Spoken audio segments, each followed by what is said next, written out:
And Julia Manchester, national political reporter for The Hill. Good morning, Julia. You just published a new report in The Hill on election deniers winning their primaries. Arizona seems to be ground zero for that, and Kari Lake is claiming that she won this one out in Arizona, though that hasn't been officially declared. So what is the impact of potentially election deniers being elected? Well, I think the impact is the impact it could have on future elections if they were to win their general election races in November. So, for example, Kari Lake at the gubernatorial level, Mark Finchem at the Secretary of State level, especially Mark Finchem, I would say. These are people who have a direct impact on how elections are run in a particular state and how that process is carried out. And there are some Republicans and Democrats that have expressed a concern that if these people win their general elections, that they'll deny elections that don't turn out in their favor, but, not challenge others that turn out in their favor. So that's a big concern. But, going into this general election, I would say there are Republicans who are concerned about the prospect of Kari Lake leading a ticket or a candidate like Kari Lake. I mean, there are many other similar candidates, Tudor Dixon in Michigan running in that governor's race, Doug Mastriano running in the governor's race in Pennsylvania. There's a fear that they focused so much on the 2020 presidential election, an election that happened 2 years ago,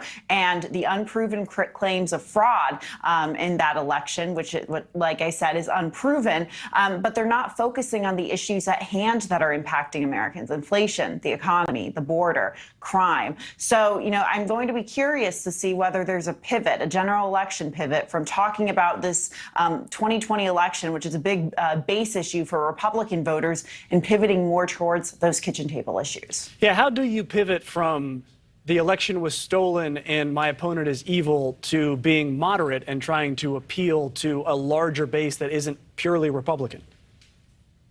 That's a very good question, and I don't know if you can fully pivot. Maybe it's possible, but it's hard to see that. But one thing is playing in Kari Lake's favor and a lot of these candidates' favor, and that is the national environment. The national environment is not good for for Democrats right now. Excuse me. It's very good for Republicans. You have President Biden with these very low approval ratings. Inflation is high.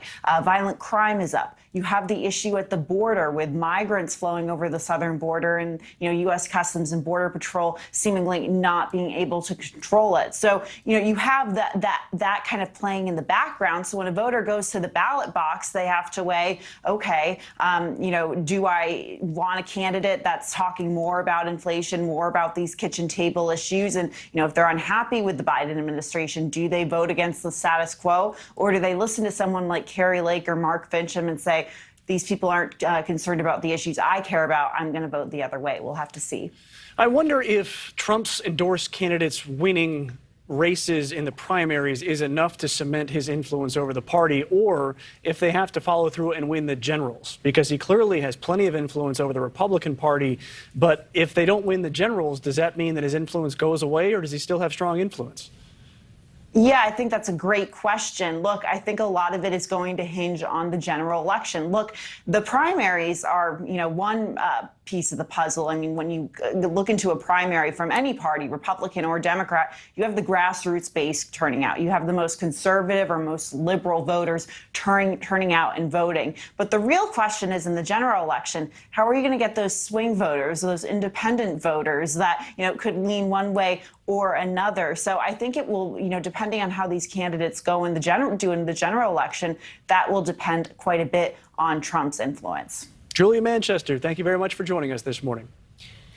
Thank you. Still ahead, we're learning more about the... Thank you for watching. Go to newsnationnow.com to find NewsNation on your television provider. And don't forget to click the red subscribe button below to get more of NewsNation's fact-driven, unbiased coverage.